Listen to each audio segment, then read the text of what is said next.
Hey everyone, I'm Allison Wells, and I will be responding to Kirsten's response to Kane's post, responding to A Haunting Girl's Just Wanna Say Hi, by using it as an example to pull the Patricia Lang article and the Charles Schwartz article on intimacy together.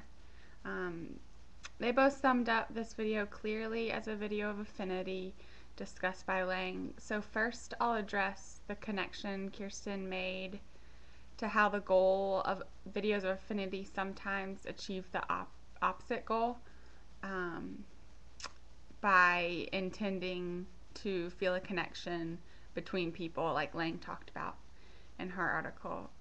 So here I thought she made a great point about how videos of affinity can actually achieve the opposite of what a person is trying to achieve. So with the Just Wanna Say Hi video, this woman is probably looking for a connection with a viewer through a response, just like all videos of affinity. And she notes that having such a broad audience, you're also alienating your audience by trying to find this connection with them, because the video is not specifically addressed to anyone. So I've definitely seen this on Facebook, and especially with mass texting. I'd say mass texts have definitely lost some of their popularity with the increased use of Twitter, but I definitely remember specifically choosing to ignore mass texts or even something that might have sounded like one back in the day.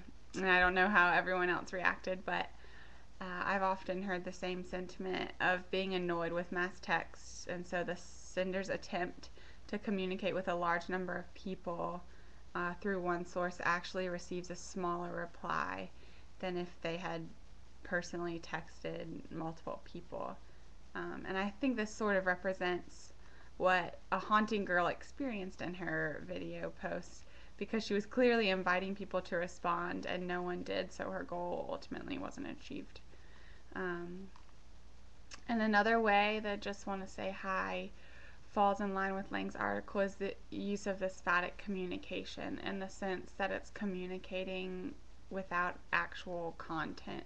And as Kane and Kirsten explained with this, she's sharing very little content. Her main communication is simply the fact that she's present and wants to acknowledge the viewer.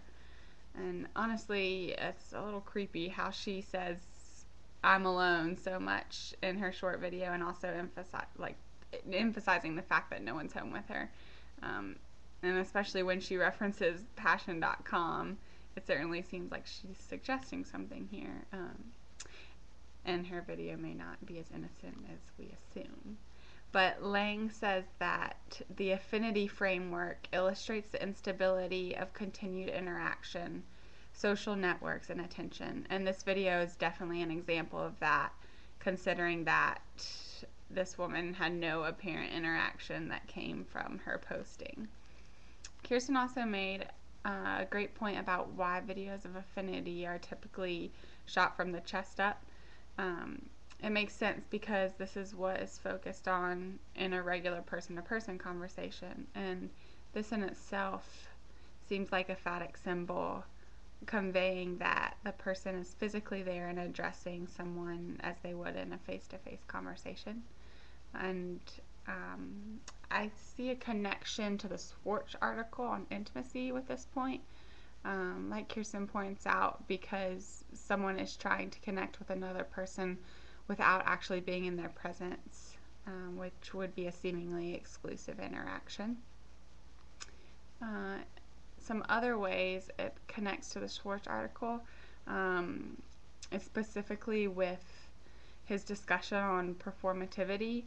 And Schwartz notes that performativity is an aspect of most social interactions, and media increases that performance all the more. This can be seen in videos of affinity as well as on Facebook, like Kirsten points out. It's a huge theme that gets quickly overlooked because everyone does it, and discussing it would just call ourselves out. But like Brett said in class the other day, it becomes almost a game on Facebook of who can say the most random things or witty things or on someone's walls or status updates, or we all know how that works. But there's an interesting dichotomy about what people choose to show on Facebook, and photo albums are definitely an example of this. Like Kirsten talks about, it's almost a place of boasting where people can show off all the great things we're doing or whatever you put up there. But I liked what she said about Facebook and pictures being a modern day kiss and tell, because you're obviously only going to put things up that you want people to see. So, like Schwartz says, that an increased performativity is a feature of network intimacy, contributing to the evolution of emotional styles. So YouTube videos and Facebook alike cause people to do things for publicity rather than pure intimacy. Sometimes this is intentional, sometimes it's not.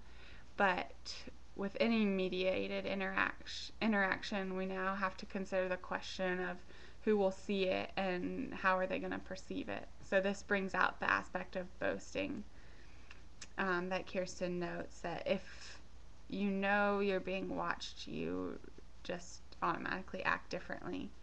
So with A Haunting Girl, she may not have presented herself in that way to a person in a normal conversation. And I doubt she would have repeated her status of being home alone so many times. So while videos of affinity are meant to reach out to people as if it were a regular interaction, performativity comes into play with a heightened importance through communication and media. So that's about it. Thanks for watching, and I hope you guys have a great long weekend.